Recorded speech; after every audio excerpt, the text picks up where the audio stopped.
네, 안녕하십니까. 박정호입니다. 네, 이번 방송에서는 추석 연휴 첫 거래를 앞두고 있는 지금 아침인데, 그 전에 뭐 추석 연휴 때 있었던 주요 이슈, 가장 큰 이슈죠. 트럼프 미국 대통령의 확진, 코로나 확진이라는 그러한 부분과 뭐 여러 가지 관련해서 이야기해보면서 우리 증시 점검해보는 그런 시간 가져볼까 합니다. 영상 하단에 구독과 좋아요 버튼 눌러주시고 이야기 시작해보도록 하겠습니다. 일단 뭐 다들 아실 거예요. 트럼프 미국 대통령이 코로나에 확진됐다라는 내용이고, 그러한 내용이 어 장이 다행히 미 증시 기준으로 현지 장이 열려있지 않은 상태에서 나와서 일단 조금 미 증시의 타격은 적었다라는 거. 물론 타격이 적었다고 해도 일단 이렇게 하락이 나온 상황입니다.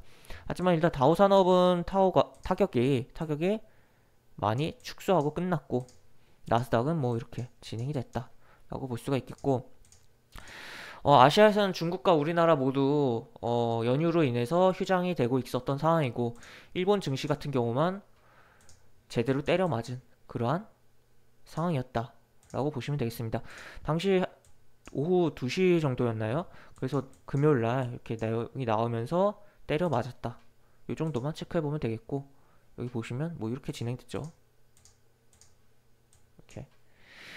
그리고 지금 트럼프가 렘데시비를 사용했다라는 부분 내용 나와 있고, 뭐 아연이랑 뭐 비타민 D는 면역력에 뭐 좋은 걸로 뭐 이미 충분히 알려져 있고, 뭐 특히 비타민 D 같은 경우는 뭐 혈액의 농도가 적다면 코로나 감염될 확률이 높다라는 이야기도 나왔던 그러한 비타민제라고 보시면 되겠습니다. 그래서 뭐 여기 비타민 C를 먹었다는 이야기는 없지만 C도 면역력에 굉장히 도움이 되니까 시청자 여러분께서는 좀 이렇게 비타민 D, 뭐 아연, 뭐 비타민 C 정도 각자 기호에 맞게 챙겨 드시면 면역력에 도움이 되지 않을까 라는 부분도 이야기 드리도록 하겠습니다. 일단 보시면 뭐 렘데시비르 해서 뭐 항체 약물이라는 거고, 그리고 그 외에 아연, 비타민 D, 그리고 뭐 파모티딘, 뭐 아스피린, 뭐 멜라토닌 뭐 등등 처방된 약물들이다라는 내용이 나와 있고, 그래서 지금 뭐 렘데시비르 관련주에 대한 관심이 굉장히 높아지고 있긴 한데, 뭐 실시간 검색어에서도 오르고, 글쎄요, 오늘 시가가 뜨고, 오늘 본다기보다는 이 관련주를 종가를 좀 확인하고 추가적인 흐름을 보는 게 낫지 않을까. 저는 이 시가만 뜨고 그냥 음봉으로 끝날 수도 있거든요. 그래서 그 내용도 살짝 언급을 해드리고, 그 다음에 또 봅시다. 다른 기사.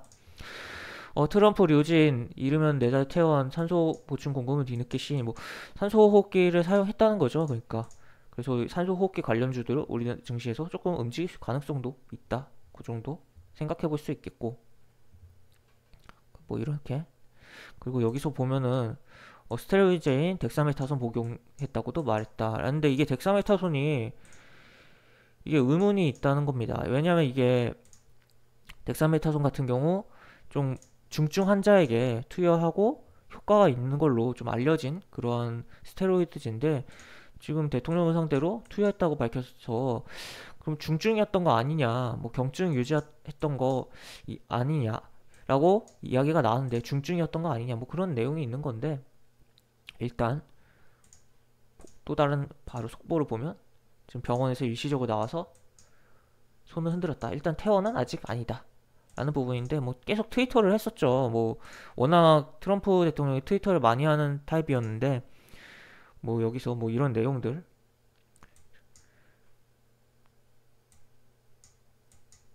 나왔고, 보시면 뭐 이거는 진정 학교라며 학교에서 책만 읽는 배움이 아니었다는 취지로 언급한 뒤 뭐 이런 내용도 있어서, 아무래도 트럼프 대통령이 그동안 뭐 마스크를 안 쓴 장면들이 많이 포착이 됐는데, 이제는 좀 마스크를 쓰고 다니지 않을까라는 그런 생각도 되는 그런 대목이라고 보시면 되겠습니다. 해서 이렇게 내용이 있는데, 어쨌든 우리 증시는 이 트럼프 소식 전에는 다우나 나스닥을 살짝 보면은 이렇게 보시면 올랐거든요. 우리 증시가 쉴 때. 그러다가 악재를 만난 겁니다. 그렇기 때문에 어떻게 보면 미 증시 플러스 요인과 미 증시의 마이너스 요인이 섞여서 오늘 우리 증시에 어, 작용할 거다라고 볼 수가 있겠고, 아무래도 마이너스적인 부분이 뒤에 나왔기 때문에 마이너스적인 부분이 트럼프 확진이라는 부분이 더 많이 작용할 수 있는 부분인데 지금 뉴스 보면 트럼프 굉장히 건강한 모습으로 좀 나오고 있다. 그래서 조금 글쎄요. 그러니까 이 미증시에 대한 이 부분이 우리 증시에 강하게 작용하기보다는 그냥 우리 증시 뭐 연휴 이후에 눈치 보기 장세에 대한 그러한 부분으로 그냥 흘러갈 가능성이 높지 않나 저는 그렇게 좀 생각을 하고 그럼 우리 증시 차트 넘어가서 이야기해 보도록 하겠습니다. 일단 오늘 참고로 빅히트가 공모가 시작하는 날이에요 오늘. 그래서 사람들이 이제 빅히트에 대해서 자금이 유입되고 뭐 그 일시적으로 그런 눈치 보기가 발생을 하고 추후에 요 자금이 조금 더 증시에 유입될 가능성도 있긴 하다. 근데 그렇게 크게 기대할 필요는 없다라고 보면 되겠고 일단은 차트적으로 보면 코스피는 여기 고점 갱신을 못했어요. 여기서 8월에 7월 8월 고점을 9월에 갱신 못하고 이렇게 떨어진 부분이라 약간 뭐 이게 이렇게 해서 쌍봉 느낌이 조금은 나는 그렇지만 뭐 여기서 이렇게 올라가다가 이렇게 해서 나온 부분이라 조금 애매한 쌍봉 느낌 나는 부분인데 어쨌든 여기서 돌려주고 있다라는 거죠. 그래서 일단 음봉이 여러 번 나오고 있기 때문에 가급적 웬만하면 오늘 눈치 보기 장세라고 해도 이 2350포인트를 건드려 주면서 양봉이 좀 나와주는 게 그리고 좀 시가를 뜨면서 이렇게 버텨주면서 이렇게 나와주는 게 좋다라고 보긴 하겠는데 일단 글쎄요 일단 개파락이 나올 가능성이 조금은 더 있지 않을까. 왜냐면은 아까도 이야기했지만 미국에 대한 그런 부분 트럼프 다만 연휴 이후에 눈치 보기 이게 더 심할 수 있다라는 거죠. 어쨌든 상황이 사람들이 모르는 거잖아요. 지금 상황이 어떻게 될지 연휴 이후이기도 하고 응집됐던 악재와 호재들이 한 번에 작용하는 날이기 때문에 일단 오전장에 뭐 시가 개파락이 나온다면 조금 눈치를 보면서 뭐 같이 개파락 나온 종목에 분봉을 보면서 접근하는 전략도 볼 수가 있겠고 약간 단기적인 파동 노려볼 수 있는 그러한 장이 되지 않을까 또 싶고 하여튼 가장 긍정적인 거는 오늘 시가 갭이 뜨고 살짝 양봉이 나와주는 거지만 현재로선 쬐끔은 개파락이 나오고 전략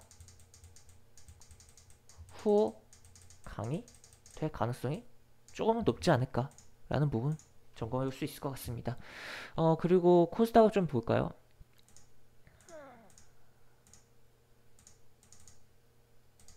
코스닥을 보면 연속적으로 양봉이 나왔었어요. 코스닥은 심지어 여기도 갱신을 했었죠.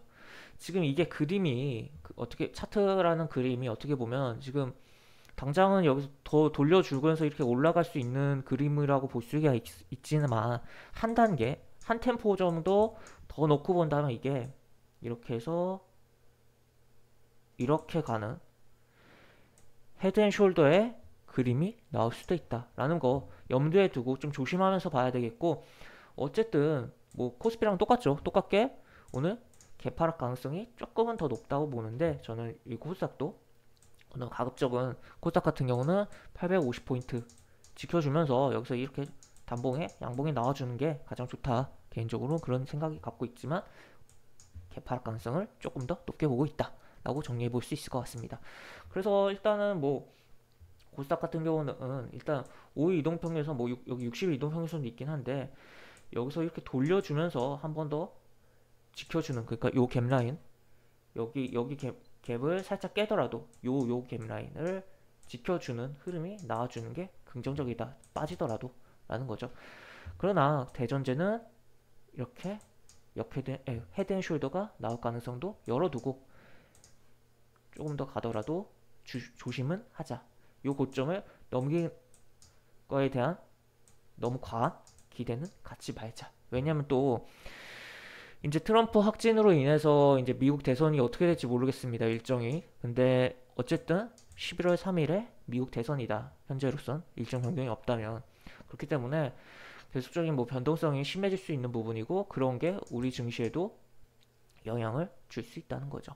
그래서 이런 부분 뭐 이 고점을 넘길 거라는 기대를 너무 과하게 갖지 말고 조금 올라가더라도 올라가는구나 라고 생각하고 요 빠질 가능성에 대해서 좀 비중을 높게 두고 좀 좀 조심을 하면서 시장을 보는 게 좋지 않을까라는 의견을 좀 드리도록 하겠습니다. 그래서 일단 그렇고 하여튼 이 중요한 가격은 결국에 코스닥은 850 당장 눈앞에 있는 850포인트 중요하다라고 볼 수 있겠고 그 다음에는 뭐 요 정도겠죠. 요 정도 여기서 이렇게 꺾일 수도 있고 그냥 여기서 안착을 하고 정말 좋은 흐름이 나온다면 여기도 넘길 수 있는 그런 흐름인데 그래서 요 포인트 그리고 850을 좀 중요하게 볼 수 있는 포인트다. 그리고 코스피는 다시 한번 보면 여기 2350포인트 그리고 그 다음에 뭐 2400포인트 정도 이렇게 중요하게 놓고 볼 수 있겠다라고 볼 수 있겠습니다. 그럼 우리가 지수 연동해서 뭐 종목을 볼 수도 있겠지만 볼 수도 있고 특히나 뭐 많이 하락하는 종목 같은 경우는 이 지수가 기존에 뭐 상승이 크게 나왔다가 추가로 많이 하락한 그런 종목의 경우 지수 턴할 때 유심하게 보면 조금 괜찮은 수익을 낼 수 있다는 것도 봐야겠지만 기본적인 대응은 어떻게 하는 게 좋을까 라는 부분에 대해서 물음표를 던져보면 일단은 이렇게 추가적으로 뭐 흔들릴 수 있겠지만 뭐 여기서 그냥 이렇게 계속 왔다가 이렇게만 될 수도 있어요. 흔들릴 수 있겠지만 일단 비중을 조금 현금 비중을 조금 높이면서 계속 조금 뭐 가져갈 종목들은 길게 가져갈 종목들은 계속 당연히 모아가는 거고 장기 종목들은 그리고 중기 종목들은 중기나 뭐 단기 종목들은 약간 트레이딩으로 하면서 현금 비중 조금씩 높여가는 게 좋지 않을까에 대한 그런 부분 이야기 드리도록 하겠습니다. 그냥 그 기본적인 내용들만 이야기해드린 영상인데 어떻게 받아들여질지 모르겠지만 하여튼 영상 보시고 좀 도움이 많이 되셨으면 좋겠고 영상 하단에 보시면 영상 설명 부분과 그리고 여기 댓글 부분에 동일한 링크가 들어갑니다. 이 링크 타고 들어오시면 제가 운영하는 무료 카톡방이고 입장하시면 장중에 여러가지 코멘트 해드리는 부분이 있고 무료 공개 추천주도 진행하는 부분이 있으니까 이 부분도 참고해 보시면 많은 도움이 되지 않을까 싶습니다. 입장하시면 오픈 채팅방 상단에 그 공지글 꼭 읽어주시고 채팅 참여해주시면 감사하겠습니다. 이것을 영상 마무리하도록 하겠습니다. 박정호였습니다. 감사합니다.